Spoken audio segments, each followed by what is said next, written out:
지난 수요일부터 시작해서 우리가 사순절을 시작했습니다. 이번 주는 첫 주를 맞이하는데 사순절을 준비하면서 철로역정이라 하는 주제를 가지고 그리스도인들이 걸어왔던 처음 시작부터 하나님의 나라에 이르기까지의 모습을 살펴보면서 우리의 모습을 한번 좀 점검해 보기도 하고 또 우리가 한번 도전받기도 하는 시간을 가져야겠다, 그런 마음을 주셨습니다. 하나님께서 우리에게 이 철로의 역정의 시간들을 통해서 은혜 주실 줄로 믿습니다. 우리가 익히 알고 있는 하숙생이라고 하는 노래를 들어보면 인생은 나그네 길이다, 그렇게 말하죠. 어디서 왔다가 어디로 갔는지, 구름이 흘러가듯 떠돌다 가는 길에 정일랑 두지 말자, 미련일랑 두지 말자. 인생은 나그네 길. 제가 1부, 2부 때는 이렇게 노래 안 불렀어요. 인생은 나그네 길이라고 그렇게 말합니다. 또 박목월 씨의 시에 보면 강나루 건너서 밀밭길을 구름에 달가듯이 가는 나그네, 길은 외줄기 남도 300리, 술 익는 마을마다 타는 저녁놀, 구름에 달가듯이 가는 나그네. 사람들이 인생에 대해서 말하기를 나그네와 같다라고 하는 표현을 많이 씁니다. 왜냐하면 우리의 삶의 여정이 그냥 가는 것 같지만 마치 여행을 하는 사람들처럼 결국은 처음 시작점이 있고 그리고 마지막 우리가 가야 할 마지막 인생의 종착점이 있다는 의미에서 나그네라고 하는 말을 의미 있게 받아들입니다. 성경에도 몇 군데 그런 말씀이 있는데 특별히 베드로 사도는 베드로전서 1장에도 그리고 2장에도 보면 그렇게 이야기합니다. 우리를 거류민과 그리고 나그네와 같다. 사랑하는 자들아, 거류민과 나그네 같은 너희를 권하노니 영혼을 거슬러 싸우는 육체의 정욕을 제어하라, 그렇게 권면했어요. 베드로 사도가 말했던 거류민과 나그네 같다는 말은 외국인과 이방인 같다, 아니면 행인 같다, 나그네 같다, 그런 의미예요.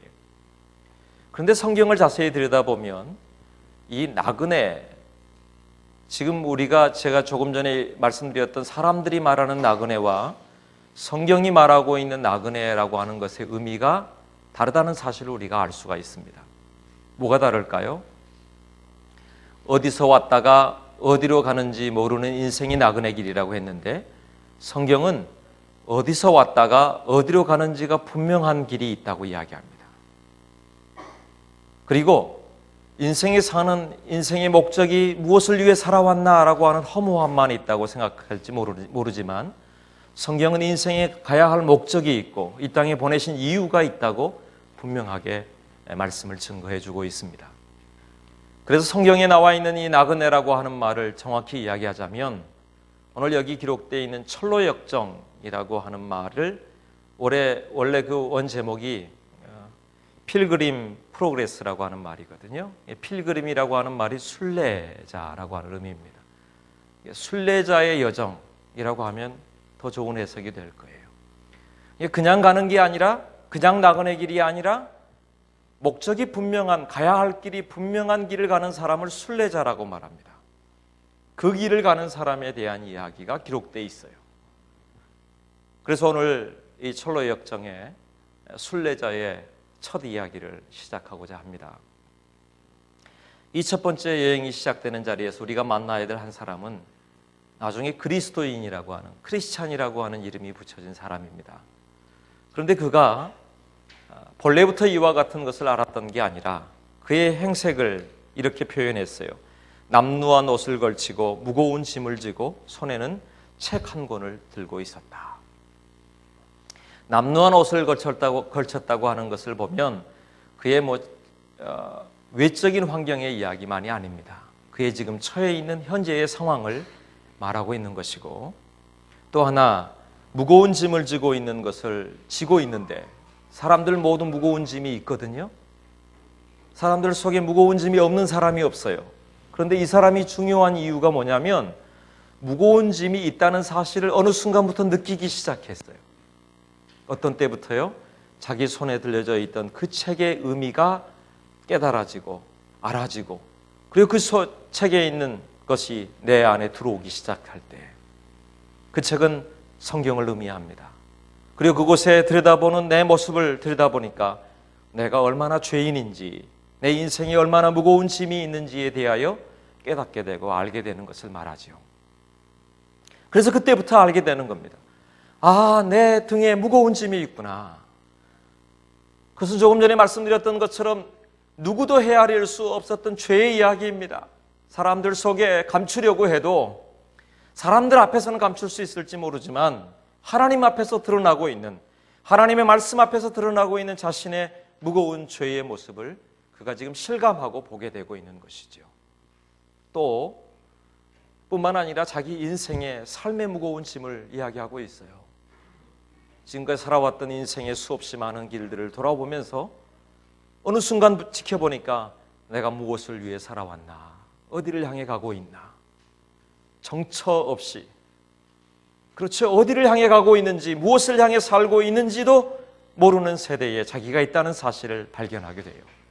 그리고 깨닫게 되는 것이 지금 이 도시가 멸망의 도시라는 것을 깨닫게 되어지고, 그리고 곧 하나님의 심판이 있을 것을 이야기하고 있습니다.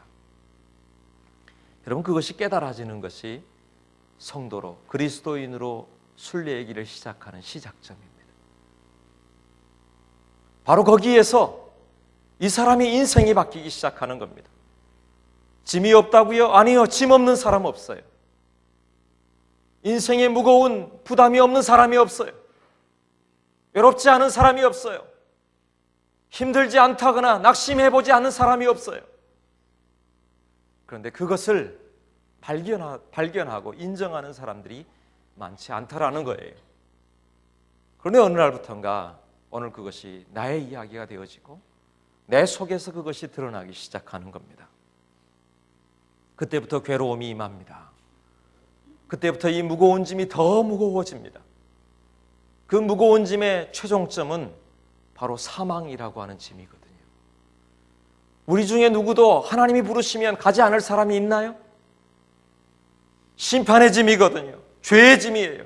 그걸 우리의 힘으로 해결할 수 있는 사람이 있나요? 없어요. 그런데 사람들은 그것을 무시하고 살고 나와는 상관없는 것처럼 여기며 산단 말이죠. 그것을 오늘 이 사람은 깨닫게 됩니다. 마치 이 말씀을 읽으면 사도행전 2장 37절의 말씀이 떠오릅니다.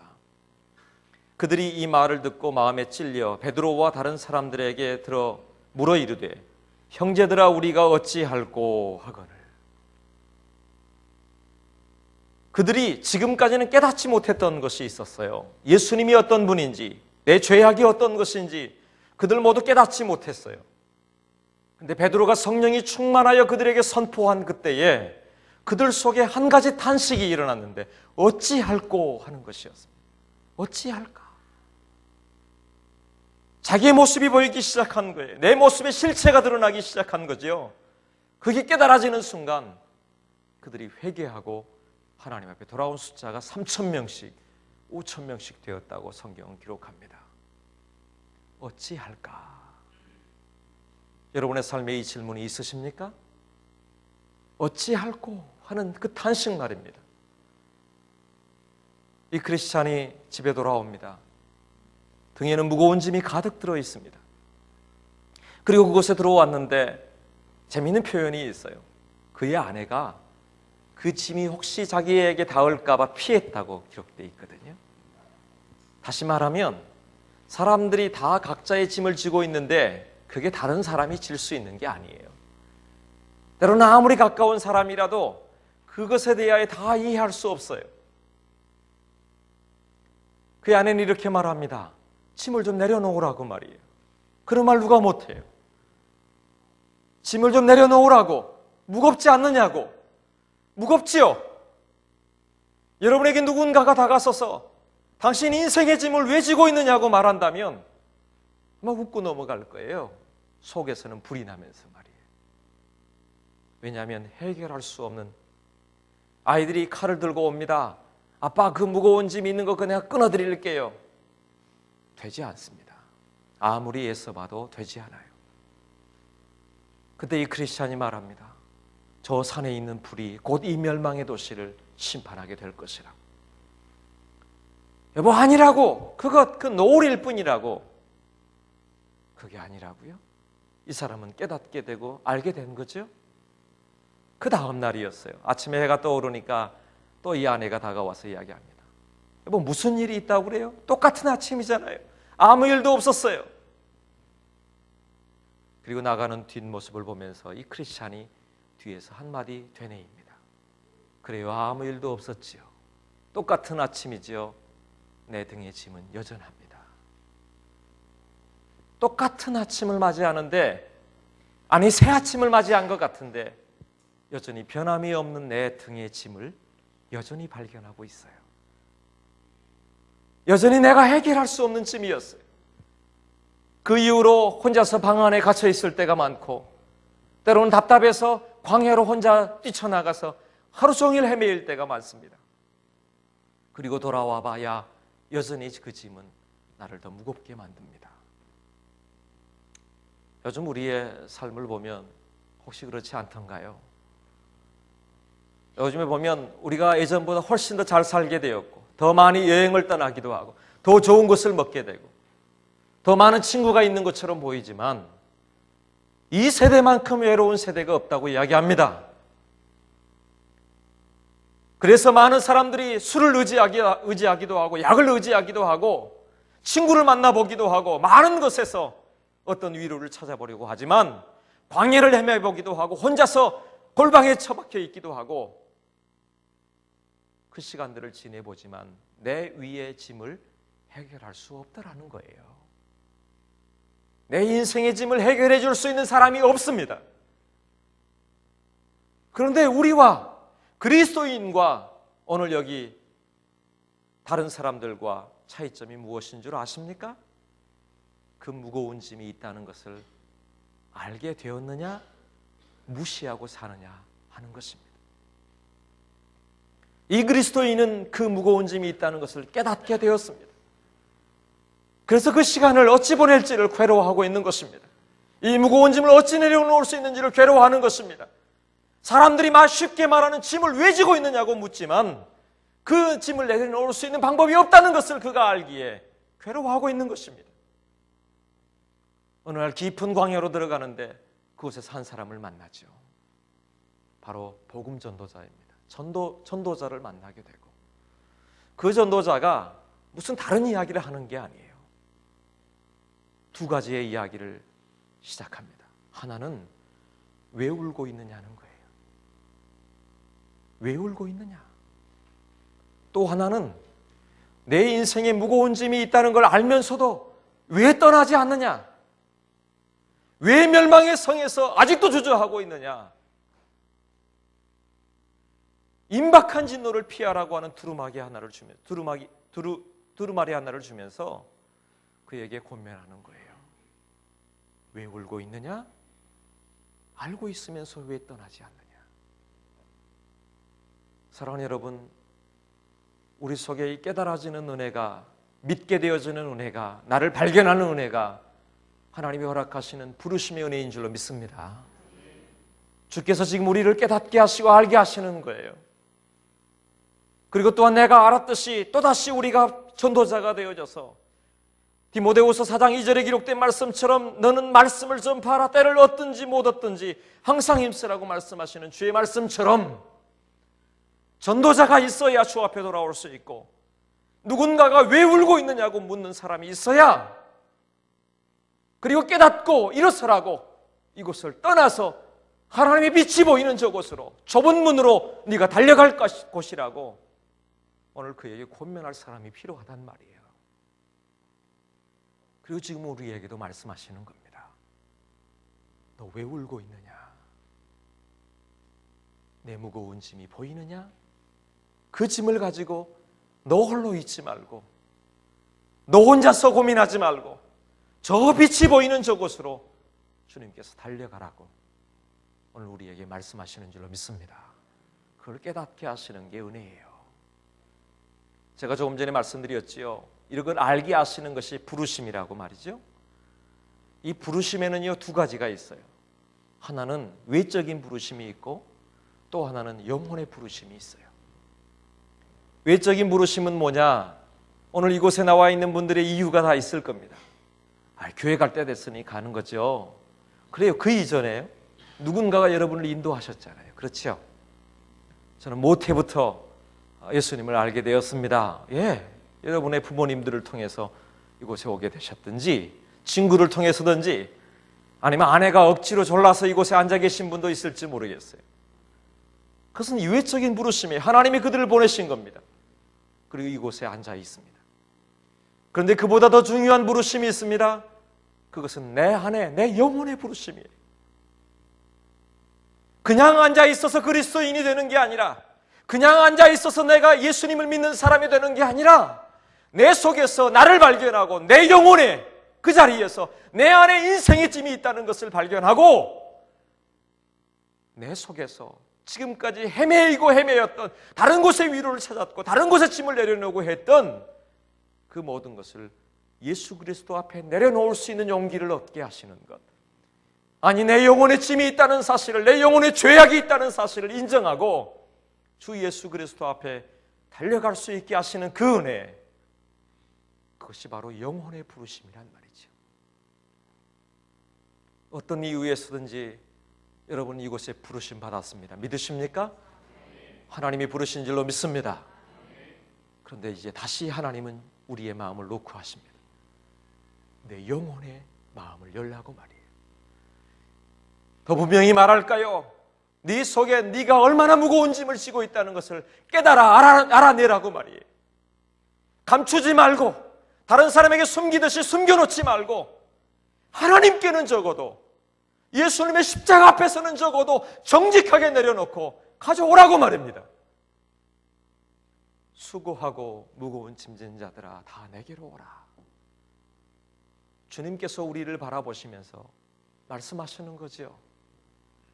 주님은 우리에게 아무리 숨기려고 해도 우리의 어깨 위에, 우리의 심장에, 우리의 영혼에 인생의 죄의 짐이, 무거운 짐이 있다는 사실을 알고 계세요. 그래서 말씀하시는 겁니다.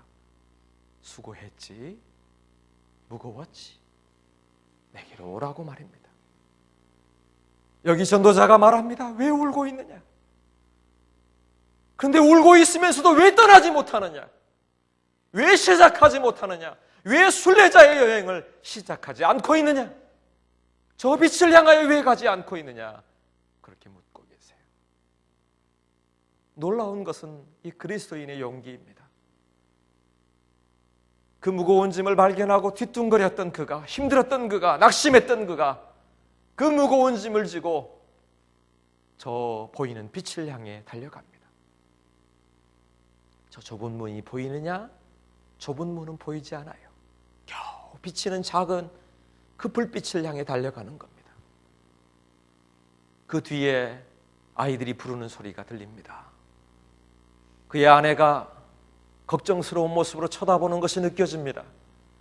이웃들이 소리 지릅니다. 비아냥거리기도 하고 그 사람에 대해서 서로 손가락질하기도 합니다. 어디 가느냐고 외치는 사람도 있습니다. 정신이 없다고 이야기하는 사람도 있습니다. 그런데도요, 귀를 막고 생명의 길로 달려가겠노라고 달려가는 그의 모습을 보아요. 그런데 어느 순간 그가 멈춰서게 됩니다. 왜냐하면 두 사람이 쫓아왔거든요. 그리고 그를 멈춰서게 한 두 사람의 이름이, 하나는 고집불통, 고집이라고 하는 사람이고, 또 한 사람은 변덕쟁이라고 하는 사람이에요. 두 사람이 쫓아왔어요. 다른 번역서에 보니까요, 고집을 최고집이라고 번역해 놨더라고요. 왜 최고집만 고집이 세다고 생각하시는지. 이 고집불통이 이야기합니다. 너 어디 가느냐고. 정신이 있는지 없는지. 너 지금 뒤를 돌아보고 뒤에 네가 남겨놓은 걸 한번 살펴보라고. 아무리 봐도 네가 지금 이곳을 떠날 이유가 없노라고. 이 고집은요, 자기 속에 감춰져 있는 절대 변하지 않을 것 같은 자기 생각과 자기 가치관들과 자기 지식들, 그것을 통해서 복음이 들어올 수 있는 통로가 없어요. 아무리 이야기하고 아무리 말해도 자기를 깨닫지 못해요. 들으려고도 하지 않아요. 고집불통인 거죠. 최씨인제가 예수님을 영접했잖아요. 그러니까 최고집 아니에요. 깨닫지를 못해요. 알지를 못해요. 내가 가진 게 최고예요. 나 외에는 다른 것이 없어요. 마치 마태복음 13장에 기록되어 있는 딱딱한 길가와 같은 마음밭을 가지고 있는 사람입니다. 뿌리도 내리지 못합니다. 더 이상 뿌리가 내릴 수도 없습니다. 너무 딱딱해서 말입니다. 너무 견고해서 말이죠. 사랑하는 여러분, 여러분의 마음에 복음의 씨앗이 끊임없이 심어짐에도 불구하고 혹시 여러분의 마음속에 그 일이 믿음의 뿌리를 내리지 못한다면 나를 점검해 봐야 합니다. 내 영혼의 고집을 부리고 내 인생의 고집을 부리면서 하나님마저도 인정하지 못하는 일이 없는지.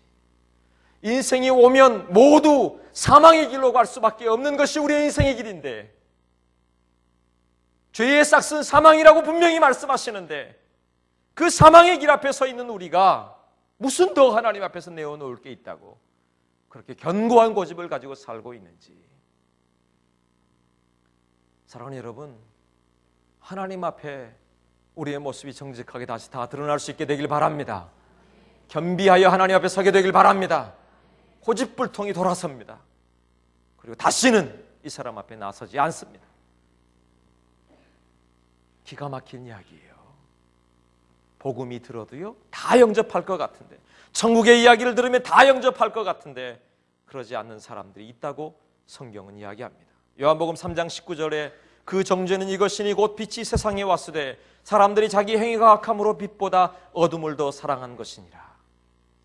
악을 행하는 자마다 빛을 미워하여 빛으로 오지 아니하나니 이는 그 행위가 드러날까 함이요 진리를 따르는 자는 빛으로 오나니 이는 그 행위가 하나님 안에서 행한 것임을 나타내려 함이라. 빛이 비치면 모두 빛 가운데로 올 것 같잖아요. 그런데 그렇지 않은 사람들이 있더라는 겁니다. 고집불통입니다. 또 한 사람이 있습니다. 그 이름은 변덕쟁인데요, 이 고집불통이 이야기를 하는 걸 들으니까 또 이 사람에 대해 설득하려고 해요. 그러다가 그리스도인이 이야기하는 이야기를 들어보니까 그것도 솔깃하단 말이에요. 그래서 다시 들어보려고 해요. 고집불통이 돌아가고 나서 물어봐요. 당신이 가고자 하는 곳이 어떤 곳이라고요? 그것은 하나님의 집입니다. 천국입니다.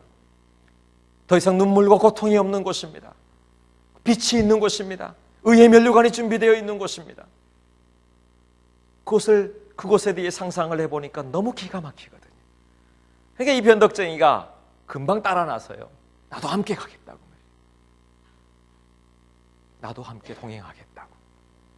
근데 얼마 가지 못해서 둘이 이야기 나누다가 이 변덕쟁이가 다시 물어봐요. 진짜 그런 곳이냐고. 다시 한번 이야기해달라고. 그러니까 정말 다시 이야기하니까요, 이제 오히려 더 재촉하죠. 빨리 가자고, 빨리. 그런데 여러분 아십니까? 조금 더 갔더니 수렁이 있습니다. 자기들도 알지 못했던 그 수렁에 빠지고 말았습니다. 이 수렁은 절망의 수렁이라고 이야기하는데 그 원문에 보니까 오히려 이것은 실망의 수렁이라고 말하는 게 더 옳아요. 자기 인생에 출발했는데 실망스러운 겁니다. 다른 것으로 해결할 수 없는 실망스러운 것이 있는 겁니다. 그 수렁에 빠졌다가 겨우 빠져나온 이 변덕쟁이가 이렇게 이야기해요. 네가 말한 행복이 이거냐고. 네가 말한 천국이 이거냐고. 나는 가지 않겠노라고. 다시 돌아서서 자기 멸망의 도시로 돌아가고 말아요. 마태복음 13장에 이렇게 말합니다. 가시떨기에 뿌려졌다는 것은 말씀을 들으나 세상의 염려와 재물의 유혹에 말씀이 막혀 결실하지 못하는 자요. 또 돌짝밭에 뿌려졌다는 것은 말씀으로 말미암아 환난이나 박해가 일어날 때에 곧 넘어지는 자라고 말합니다. 뿌리가 내리기는 내리는데요, 겨우 조금 내렸다가 박해가 임하고 그리고 고통이 임할 때에 무너지고 말아요. 유혹이 임하고 그리고 그곳에서 시험이 들고 나면 낙심하고 말아요. 그래서 실망스러운 겁니다. 존 버니는 말해요. 이 강의야말로 우리의 인생의 죄악의 찌꺼기들이라고 말이죠. 왜 우리에게 실망이 있습니까? 왜 낙심이 있나요? 왜 구렁텅이로 빠져드는 것 같이 금방 한눈 팔고 나면 그냥 무너지고 마는 우리의 모습을 왜 보나요? 왜냐하면 우리의 죄악의 찌꺼기들이 우리 속에 끊임없이 흐르고 있거든요. 수백 년 동안, 수천 년 동안 이 죄악의 찌꺼기를 해결해 보려고 했으나 해결할 수 없었어요. 그러니 그곳에 빠져들고 나면 허우적거리고 마는 거죠. 그런데 놀랍고 기가 막힌 것은 이 그리스도인은 수렁에서 뒤로 물러가지 않습니다. 계속 그 한가운데를 지나갑니다. 내 인생의 무거운 짐을 발견하고 나서 이 무거운 짐 벗어놓지 않고는 살 수 없음을 알기 때문입니다. 그래서 끝까지 그곳을 지나가는 거예요. 그리고 한 가지 깨닫게 되어집니다. 그 가장자리로 지나갈수록 발바닥이 더 딱딱해지고 견딜 수 있는 힘이 있다는 것을 보게 되는 거예요. 지나가는데 허걱거리고 더 깊이 빠져갈 때는 절망스럽고 실망스럽고 낙심이 될 때 있어요. 예수님 믿고 나도 예수님 믿으면 복 받을 거야, 예수님 믿으면 잘 될 거야 했는데 때로는 내 마음대로 되지 않을 때도 있고 실망스러울 때 왜 없습니까? 그런데 우리가 가야 할 길이 지금 눈에 보이는 그것만이 아닌 걸 우리는 알잖아요. 그래서 멈출 수 없는 겁니다. 그런데 그때에 또 한 사람이 나타나죠. 바로 도움이라고 하는 사람입니다. 도움이라고 하는 사람이 그리스도인을 들어서 밖으로 빼내어 줍니다. 도움이라고 하는 건 은혜를 의미해요. 하나님의 은혜 말입니다. 사랑하는 여러분, 순례의 길을 떠나려고 작정하고요, 주님과 함께 동행하는 사람은요, 은혜를 주세요. 내가 발버둥치며 내가 갈 수 있는 것만이 아니에요. 사실은 우리의 힘으로 갈 수 있는 것이 한계가 있지 않습니까? 그럴 때마다 주님의 이름을 부르고, 그럴 때마다 용기를 내어 다시 주의 성소 앞에 달려가면 하나님이 허락하시는 은혜를 허락하실 줄로 믿습니다. 그래서 우리에게 실망의 강을, 그 수렁을 지나서 다시 그 언덕을 지나가는 은총을 베풀어 주실 줄로 믿습니다. 그 앞으로 달려가란 말이죠. 낙심하지 말고 내 마음을 다해 하나님 앞에 내어놓으면 주께서 말씀하시는 은혜를 허락하여 주실 줄로 믿습니다. 그곳에서 멈추지 말랍니다. 마음이 상한 자를 주님께서 부르시고 계세요. 인정하고 가면 되는 겁니다. 그리고 주께 나아가서 주께서 허락하시는 은혜를 영접하고 함께하면 그 은혜 아래서 건너는 힘을 얻게 될 줄로 믿습니다. 한 가지 말씀만 더 선포하죠. 그것은 다름이 아닙니다. 멸망의 도시에서 속히 떠나라는 겁니다. 뿐만 아니라 뒤를 돌아보지 말라는 거예요. 그곳에서 뒤를 돌아보지 말고 그리스도인의 길, 순례자의 길을 오늘 떠나기로 지금 작정하라는 겁니다. 머뭇거리지 말고 말입니다. 창세기 19장에 보면 오늘 이와 같은 말씀과 어쩜 이렇게 비슷한 말씀이 있는지 몰라요. 아브라함의 조카 롯이 살고 있는 소돔과 고모라의 이야기입니다. 소돔과 고모라 성에 롯이 살고 있는데 그곳이 멸망할 거랍니다. 아브라함이 중보했고 천사가 그를 찾아가서 롯을 구원해내기로 작정했습니다. 롯에게 말합니다. 너는 가서 빨리 너와 함께 있는 가족들을 모두 데려와라. 그리고 이 성을 빨리 떠나라고 말이죠. 속히 떠나야 된다고. 롯이 나가서 그 딸들과 결혼할 사위들에게 말하여 이르기를 여호와께서 이 성을 멸하실 터이니 너희는 일어나 이곳을 떠나라 하되 그의 사위들은 농담으로 여겼더라. 이게 무서운 이야기예요. 하나님의 이야기가, 주의 말씀의 이야기가, 심판의 이야기가, 사망의 이야기가 우리에게 선포됨에도 불구하고 이 세대가 말세가 되었다고 하는 이 세대의 정말 기가 막힌 이야기는 뭐냐면 모두가 다 농담으로 여겨요. 비판하는 일을 쉽게 해요. 100번 양보해서 그리스도인으로 우리가 잘 살지 못해서 그것 때문에 그들이 실망했을지는 모르지만 하나님의 말씀은 믿어야 되지 않겠어요? 우리 중에 혹시 다른 것은 다 믿지 못하더라도 주께서 말씀하시는 심판의 이야기는 믿어야 되는 것 아니겠어요? 그런데 농담으로 여겼답니다. 농담으로 여겨요. 말합니다. 속히 떠나라고 말입니다. 동틀 때에 천사가 롯을 재촉하여 이르되 일어나 여기 있는 내 아내와 두 딸을 이끌어내라. 이 성의 죄악 중에 함께 멸망할까 하노라. 그러나 롯이 지체하매 그 사람들이 롯의 손과 그 아내의 손과 두 딸의 손을 잡아 인도하여 성 밖에 두니 여호와께서 그에게 자비를 더하심이었더라. 이들도 지체하잖아요. 머뭇거려요. 여러분, 우리도 얼마나 머뭇거릴 때가 많아요. 은혜 아래 서지 못할 때가 얼마나 많아요. 아멘하고 나갔지만 우리의 변덕스러운 우리의 마음이 또다시 무너져서 실망하고 돌아올 때가 얼마나 많아요. 그런데 우리에게 주의 자비와 은혜가, 긍휼하심이, 주의 은혜의 그 도움의 손길이 우리를 인도해 내시고 순례의 길을 시작하게 하신 줄로 믿습니다. 그 길을 시작하란 말이에요. 그런데 26절에 보면 참으로 안타까운 이야기가 기록되어 있습니다. 롯의 아내는 뒤를 돌아보았으므로 소금 기둥이 되었더라. 돌아보고 싶을 겁니다. 우리를 붙들고 있는, 우리가 그냥 무거운 짐처럼 여기지는 그것들도 왜 끊지 못하는 줄 아세요? 왜냐하면 그게 나름 재밌거든요. 나름 즐거운 거예요. 술을 처음 드시는 분들은 괴로워서 드신답니다. 여러 가지 일이 많아서 드신답니다. 잠을 이루지 못해서 드신답니다.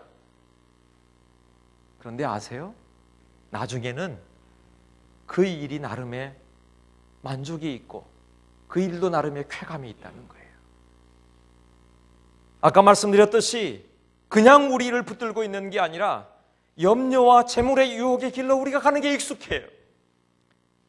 박해와 시험이 있으면, 환난이 있으면 뒤로 도망가는 게 빠르다고 생각해요. 그래서 우리의 무거운 짐이 있다는 것도 무시하고 살아요. 나도 이미 심판의 자리에 우리 하나님 부르시면 나도 하나님 앞에 서야 될 것임을 이미 무시하고 살아요. 나와 상관없는 것처럼 살아요. 그런데 우리 다 알잖아요. 주름이 늘고 우리의 인생의 시간이 지날수록 하나님 앞에 서야 된다는 거 다 알잖아요. 그런데도 왜 뒤를 돌아보십니까? 주님 말씀합니다.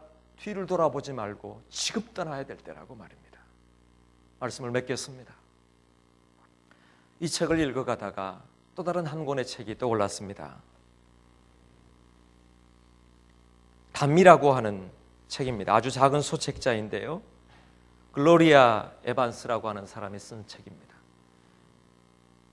그 책의 이야기는 한 사람이 작은 담을 쌓기 시작했어요. 처음에는 이 담이 자기의 경계선이 되기도 하고 자기의 보호막이 되기도 한다고 생각했습니다. 그런데 어느 날 보니까 문득 깨달아지는 것이 담이 너무 높아서 사람들과 함께 할 수 없다는 자기의 모습, 나 혼자 남았다는 생각이 문득 들게 됩니다. 울컥 눈물이 솟아날 때가 있었는데 어느 날에 꽃 한 송이가 그 담벼락 안으로 들어옵니다. 그리고 그 담벼락 안에 그 꽃이 떨어질 때에 자기의 실체가 보이기 시작하는 거죠. 꽃이 얼마나 아름다운지를 발견하게 되었습니다. 뿐만 아닙니다. 그 앞에 놓여 있는 담이 얼마나 부자연스러운 것인지, 얼마나 부끄러운 것인지, 그것을 쌓았던 돌의 이름들이 질투심, 무관심, 이기심, 고집, 자기 속에 있었던 수없이 많은 연약함과 죄악된 것들이 그 담을 쌓고 있는 것임을 발견하게 되었습니다. 그리고 통곡하면서 웁니다. 나를 좀 도와주세요. 나는 혼자예요. 아무도 나를 구해줄 사람이 없어요. 그때의 한 줄기의 빛이 비치죠. 그리고 그렇게 말해요. 나의 어둠이 그 빛으로 말미암아 흡수되고 말았다고 말입니다. 그리고 나서 하나하나 자기의 돌을 다 걷어내고 마지막 돌이 자기의 발목에 찼을 때 그는 그곳을 떠납니다. 그리고 가는 곳마다 작은 성을 쌓고 있는 사람들을 만나면서 그곳에 지금 자기가 처음 그 꽃을 받았던 것처럼 꽃을 던져놓고 손을 잡아주기도 하고, 그도 똑같이 그런 삶을 시작합니다. 마치 오늘 여기 그리스도인의 모습 같지 않습니까? 사랑하는 여러분, 우리의 수없이 많은 우리의 인생의 짐들, 아니 인생의 담을 쌓고 있는 분들이 있을지 모르겠어요.